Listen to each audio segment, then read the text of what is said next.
श्री स्वामी समर्थ. स्वामी कृपा ज्योतिषमध्ये मी भास्कराचार्य मंजुषा जोशी आपलं हार्दिक स्वागत करते. आज आपण समजून घेणार आहोत कन्या राशीच्या जातकांना संपूर्ण एप्रिल महिना कसा राहणार आहे. या महिन्यामध्ये कुठले महत्त्वपूर्ण कार्य करायचे आहेत, शिक्षण योग, आरोग्य, वैवाहिक सौख्य या सगळ्या गोष्टींबद्दलची इत्थंभूत माहिती जाणून घेणार आहोत. त्याबरोबरच नोकरी आणि उद्योग व्यवसायामधील यश सुद्धा कसे संपादन करून घेऊ शकता याबद्दलची सुद्धा माहिती समजून घेत आहोत. चला तर मग माहितीला सुरुवात करूयात. लग्नस्थानापासून आपण माहिती सुरुवात करतो. लग्नस्थान काय दर्शवतं? प्रथम स्थान हे तुमचा आत्मविश्वास दर्शवतं, तुमची रोजची दिनचर्या आणि क्रिया दर्शवतं.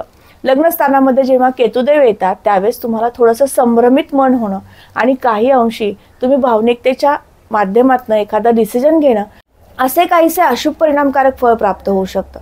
मग तुम्ही यासाठी काय कराल? तर विशिष्ट उपासना तुम्हाला व्हिडिओच्या शेवटी देणार आहे, ती तुम्हाला करायची आहे. संपूर्ण महिनाभर ती उपासना तुम्ही करत राहा, म्हणजे नक्कीच तुमचं डिसिजन चुकणार नाहीत, काही भावनिकतेने डिसिजन तुमच्याकडनं घेतले जाणार नाहीत आणि त्या माध्यमातून तुम्हाला नंतर काही अंशी आर्थिक अडचणी निर्माण होणार नाहीत. मित्र, पैसा या सगळ्या गोष्टी आपण धनस्थानावरनं पाहतो. कुटुंबाचं सौख्यही पाहतो.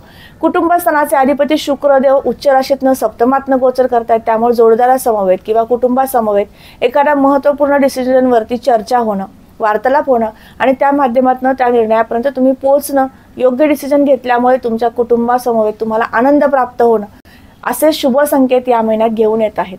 शुक्रदेव आणि धनस्थानावरून आपण गुंतवणुकी पाहतो. या महिन्यात तुम्ही नक्कीच गुंतवणुकी करणार आहात. तुम्ही LIC पॉलिसी एजंट असाल तर नक्कीच तुम्हाला या महिन्यामध्ये जास्त काम तुमच्याकडनं होणार आहे. त्या कामाचा तुम्हाला मोबदला सुद्धा प्राप्त होऊ शकतो. त्या कामात तुम्हाला यश संपादन होऊ शकतं. नक्कीच तुम्ही तुमच्या कार्यासाठी खूप शुभेच्छा. तुम्ही नक्कीच उत्तमरित्या काम करू शकणार आहात. या तृतीय स्थानावरून आपण प्रवासाचे योग पाहतो आणि कीर्ती प्रसिद्धीचे योग पाहतो. तृतीय स्थानाचे अधिपती मंगळदेव आहेत, जे दशमातनं गोचर करतायत, त्यामुळे या महिन्यामध्ये संपूर्ण महिनाभर तुम्हाला प्रवास घडू शकतो. उद्योग व्यवसाय नोकरीच्या निमित्ताने नोकरीमधील काही प्रोजेक्टसाठी तुम्हाला बाहेर देशात किंवा बाहेर राज्यात जाण्याचे योग येतील.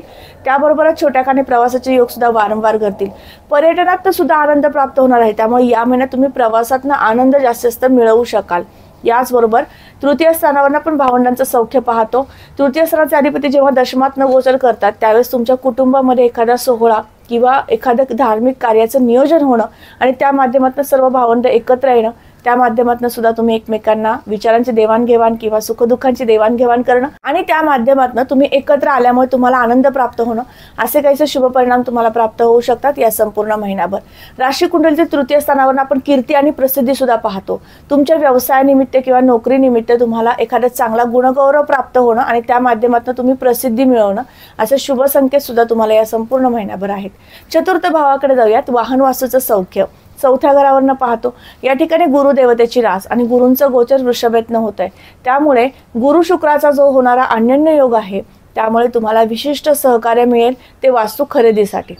वास्तू खरेदी करायची आहे तर तुम्हाला संकल्पित वास्तूपर्यंत पोहोचवण्याचं कार्य नक्कीच गुरुदेव प्राप्त करून देतील. त्यासाठी लागणारा अर्थार्जन प्राप्त करून देतील. भाग्यस्थानातील गुरुदेव तुमचा भाग्योदय घडवतील आणि त्या माध्यमातून सुद्धा तुम्ही आनंदित होणार आहात. वास्तू खरेदी करायची किंवा वाहन खरेदी करायची यासाठी तुमची जन्मलग्न कुंडली पाहणं सुद्धा तितकंच गरजेचं आहे की तुम्हाला कुठल्या पद्धतीचं वाहन किंवा वास्तू खरेदी केली पाहिजे. त्याबरोबरच पंचम स्थानाकडे जाऊयात. पंचम स्थानावर आपण शिक्षण, संतती आणि प्रेम प्रणय पाहतो. पंचम स्थानामध्ये असणारी मकर रास, शनिदेवतेची रास आणि शनींचं गोचर हे मीनेतनं सप्तम भावातनं होत आहे.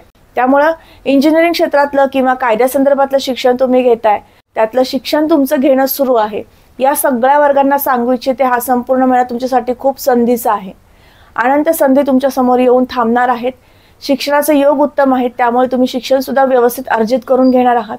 यातलं सगळ्यात महत्त्वाचं कारण म्हणजे शनी राहुयुक्त ज्यावेळेस येतात त्यावेळेस तुम्हाला संशोधक वृत्ती किंवा चिकित्सक वृत्ती वाढवतात आणि तुमच्या शिक्षणाला उत्तम यश प्राप्त करून देतात.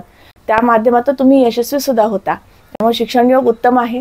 मेडिकल क्षेत्रातलं शिक्षण तुमचं सुरू आहे किंवा कॉमर्स साईडने तुम्ही शिक्षण घेताय, तुमच्यासाठी सुद्धा हा महिना संमिश्र आहे. या महिन्यामध्ये थोडासा अभ्यासातील एकाग्रता कमी होऊ शकते, विशेष लक्ष तुम्ही द्यायचं आहे. तर ते योग पाहताना तुमच्या जन्मलग्न कुंडलीमधनं तुमच्या दोघा दाम्पत्यांची पत्रिका पाहून नक्कीच सांगू शकतो की तुम्हाला संततीचे योग कसे आहेत. कोणत्या महिन्यामध्ये संतती बाबतीमध्ये तुम्ही विचार करणं योग्य आहे.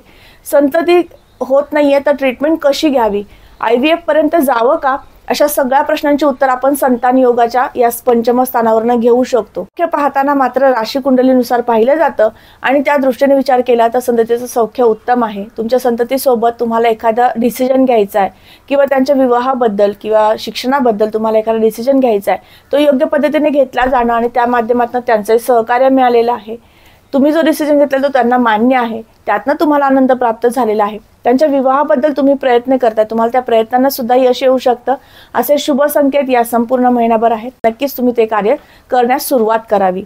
याबरोबरच प्रेम प्रणयाच्या दृष्टीने विचार केला तर या महिन्यात आर्ग्युमेंट्स होणार आहेत। नक्कीच मिसकम्युनिकेशन होऊ शकतं, त्यामुळे जास्तीत जास्त वादाकडे विषय न जाता शांत राहणं हा महत्त्वपूर्ण सल्ला तुम्हाला देण्यात येत आहे। जाऊयात, रोग आणि हितशत्रूंचं हे 6वं घर आहे। या महिन्यामध्ये तुम्हाला थोडासा गुडघेदुखीचा त्रास होऊ शकतो, पाय पावलं दुखणं किंवा पायामध्ये जास्त पेन होणं असे काहीसे परिणामकारक फळ शनियुक्त राहुयुक्त आहेत आणि सप्तमातनं गोचर करतायत म्हणून त्यामुळे कमरेखालचा भाग थोडासा जड वाटणं, त्याच्यात पेन होणं असे काहीसे परिणामकारक फळ तुम्हाला शनी महाराज राहुयुक्त आहेत आणि संपूर्ण महिनाभर हा त्रास तुम्हाला देऊ शकतात। कमी कसा करायचा आहे त्यासाठी कुठली उपासना करायची व्हिडिओच्या शेवटी पाहूयात। शत्रुपीडा या महिन्यात दिसून येत नाही, पण स्पर्धक मात्र नक्कीच निर्माण होतील आणि त्या स्पर्धकांच्या माध्यमातून तुम्ही तुमचं काम अगदी उत्तमरित्या कसं होणार आहे याकडे जास्त प्रयत्न करणार आहात, वेळ देणार आहात। भाग्यस्थानाकडे जाऊयात। भाग्यस्थानावरून आपण आध्यात्मिक प्रगती आणि नोकरीचे योग पाहतो। या दोन्ही दृष्टीने विचार केला तर या ठिकाणी गुरुदेवांची उपस्थिती आहे। गुरुदेव जेव्हा भाग्यात येतात त्यावेळेस तुमच्याकडनं जास्त आध्यात्मिक प्रगती करून घेतात, तुमच्याकडनं आध्यात्मिक उपासना करून घेतात, त्यामुळे या महिन्यामध्ये उपासनेचा कालावधी उत्तम आहे। नवीन नोकरीच्या संधीत असणाऱ्या वर्गाला सांगू इच्छिते या महिन्यात नोकरी प्राप्त होऊ शकते, कारण याचं भाग्यस्थानातील गुरुदेव तुम्हाला जास्तीत जास्त शुभ फळे देणार आहेत। ते लग्नस्थानावर दृष्टी देतात, त्यामुळे तुम्ही कॉन्फिडेंटली एखादा इंटरव्ह्यू करणार आहात आणि त्या इंटरव्ह्यू मध्ये सुद्धा यश प्राप्त करून घेऊ शकणार आहात। ज्या संधीची तुम्ही खूप दिवसापासून वाट पाहत होता नोकरी बाबतीमध्ये ती संधी तुम्हाला येत आहे। नक्कीच त्या संधीचं सोनं तुम्हाला करायचं आहे। स्थानावरून आपण व्यापार पाहतो। या ठिकाणी असणारी मिथुन रास, या ठिकाणी मंगळ देवतेची उपस्थिती आहे, त्यामुळे जमिनी खरेदी विक्री संदर्भातील व्यावसायिक वर्ग, वास्तू संदर्भातील काम करणारा वर्ग, वाहन खरेदी विक्री संदर्भातील काम करणारा वर्ग या सगळ्यांसाठी सांगू इच्छिते तुम्हाला संधीचा काळ आहे। या महिन्यामध्ये तुमच्याकडून जास्त सेल होऊ शकतो। त्याचबरोबर तुम्ही कन्स्ट्रक्शन संदर्भातील कामे करता, तुम्हाला नवनवीन कामे प्राप्त होऊ शकतात। थोडीशी उपासनेची गरज आहे। ती असणारी राहुदेवांची पंचम दृष्टी नक्कीच तुम्हाला लाभाकडे घेऊन जाईल। जास्तीत जास्त व्यवसायामधील किंवा नोकरीमधील यश तुम्हाला प्राप्त होणार आहे या संपूर्ण महिन्यात, त्यामुळे लाभस्थिती अतिशय उत्तम आहे। 12व्या घराकडे जाऊयात।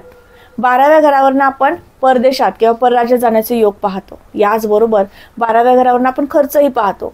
तुमचे 12व्या घराचे अधिपती रविदेव ज्यांचं गोचर सप्तमातनं होत आहे, त्यामुळे जोडदाराच्या सौख्यासाठी त्यांच्या आनंदासाठी तुम्ही पैसा खर्च करणार आहात।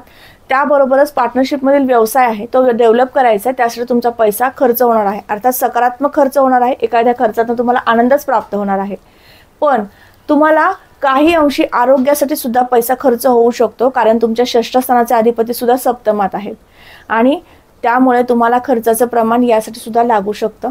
तर विशिष्ट काळजी तुम्ही घ्यायची आहे। खर्चावर नियंत्रण कसं राहील, योग्य पद्धतीने खर्च कसा होईल याकडे तुम्हाला लक्ष देण्याची आवश्यकता या महिन्यात आहे। विवाह योग पाहताना तुमचं सप्तम स्थान पाहणं महत्त्वाचं आहे, जन्मलग्न कुंडलीतलं। त्या माध्यमातून जाणून घेऊ शकता की तुम्हाला दिशा, अंतरस्थळ कुठल्या पद्धतीचं मिळेल। हे सगळी माहिती आपण जन्मलग्न कुंडलीनुसार घेतो, पण राशी कुंडलीनुसार विवाहाचं सौख्य पाहू शकतो आणि ते दोन्हीही योग तुम्हाला या महिन्यात संमिश्र प्रमाणात प्राप्त होत आहेत। विवाहासाठी प्रयत्न करताय, विवाहासाठी कुठली उपासना करायची ते समजून घेऊयात। या संपूर्ण महिनाभर तुम्हाला ह्रीं द्राम दत्तात्रेयाय नमः या मंत्राचा जप करायचा आहे, म्हणजे विवाहाचं कार्य सिद्धीला जाईल। याचबरोबर आध्यात्मिक प्रगती सुद्धा तुमची होऊ शकते या मंत्रामुळे। याबरोबरच संपूर्ण महिनाभर तुम्हाला व्यंकटेश स्तोत्राचं पठण करायचं आहे, म्हणजे आरोग्याच्या तक्रारी कमी होतील, वैवाहिक सौख्य प्राप्त होईल, भागीदारी पार्टनरशिप मधील बिझनेस तुमचे डेव्हलप होण्यासाठी मदत होईल आणि याचबरोबर तुमचा व्यापार तुम्ही अतिशय उत्कृष्ट पद्धतीने पुढे घेऊन जाऊ शकाल। तर आज आपण समजून घेतलं संपूर्ण महिना तुमच्या कन्या राशीच्या जातकांना कसं राहणार आहे। आजचा हा व्हिडिओ तुम्हाला कसा वाटला नक्की मला कमेंट करून सांगा। कमेंटमध्ये श्री स्वामी समर्थ लिहिण्यास अजिबात विसरू नका। तुम्ही आपल्या चॅनलवर नवीन असाल नक्की चॅनलला सबस्क्राइब करा, बेल आयकॉनला क्लिक करा।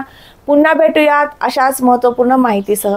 तोपर्यंत मी आपली रजा घेते। श्री स्वामी समर्थ, जय जय स्वामी समर्थ, रामकृष्ण हरी।